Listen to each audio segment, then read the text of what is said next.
જય શ્રીમન નારાયણ. રામાનુજદાસ શ્રીમાન ગટ્ટુ વેણુગોપાલ સ્વામી દ્વારા વર્ણન કરેલ શ્રીમદ ભગવદ્ ગીતાનું ગુજરાતી ભાષાંતર હું આપને કહી રહી છું. અધ્યાય 18 મોક્ષ સંન્યાસ યોગ, શ્લોક 16. તત્રૈવં સતિ કર્તારં આત્માનં કેવલંતુ યહ પશ્યતિ અકૃત બુદ્ધિત્વાત ન પશ્યતિ સદુર્મતિઃ. ઓમ.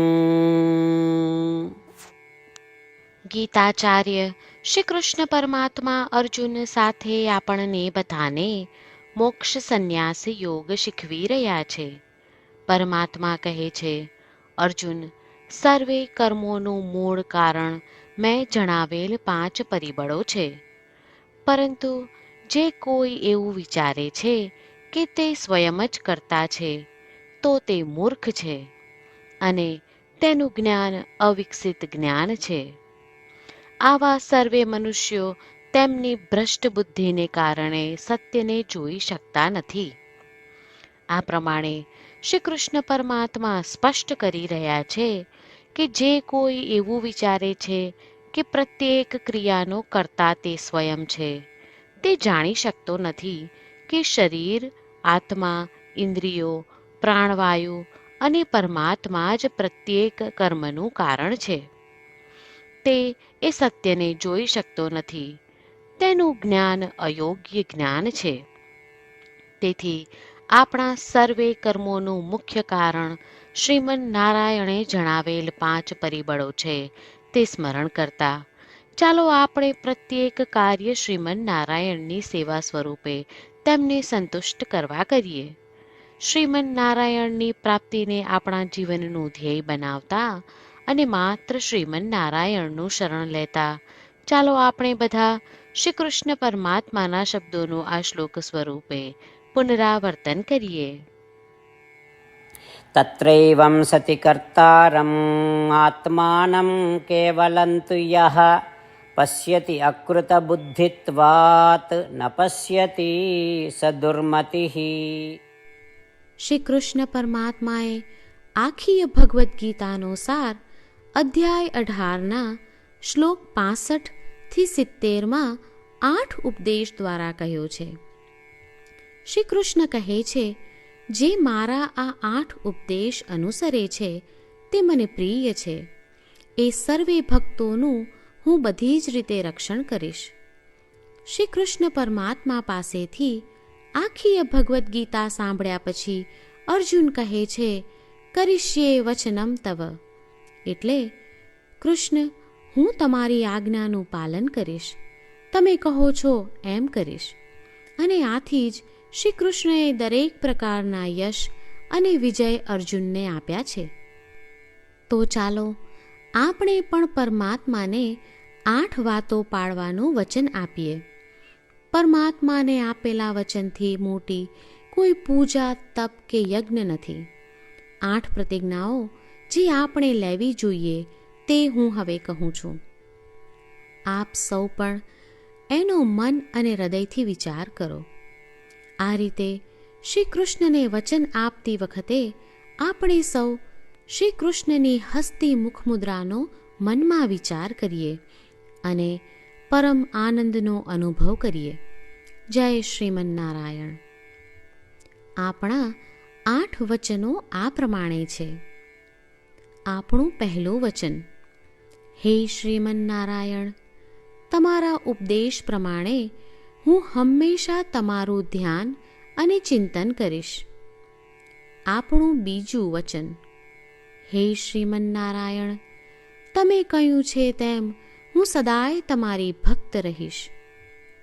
આપણું ત્રીજું વચન, હે શ્રીમન નારાયણ, હું મારા કર્મો તમને સંતોષ થાય તેમ અને તમારી સેવા માટે કરીશ.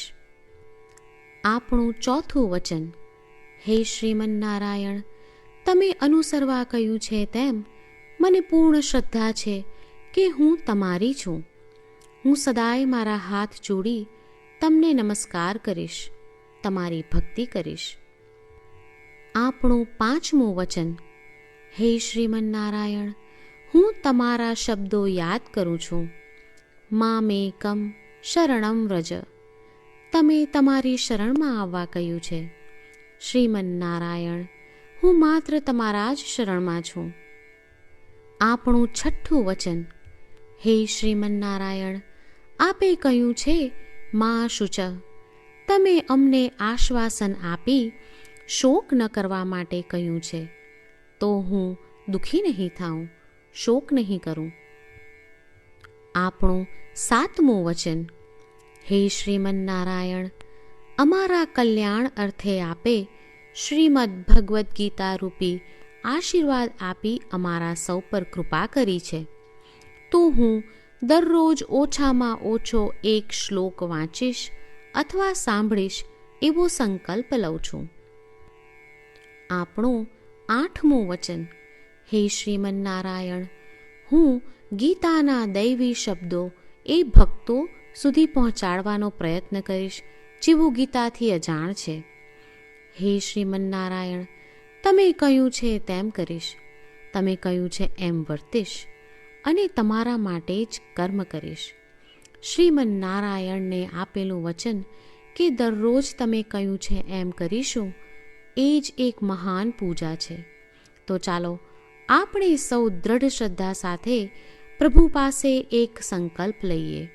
શ્રીમન્નારાયણ, કરીશ્યે વચનમ તવ. શ્રીમન્નારાયણ, હું તમારી આજ્ઞાનું પાલન કરીશ. સર્વમ શ્રી કૃષ્ણાર્પણમસ્તુ. જય શ્રીમન્નારાયણ.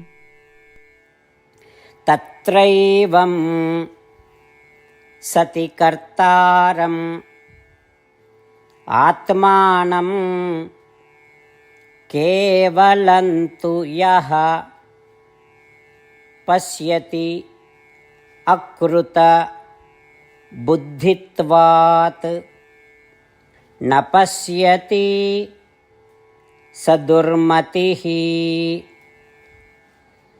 ઓમ.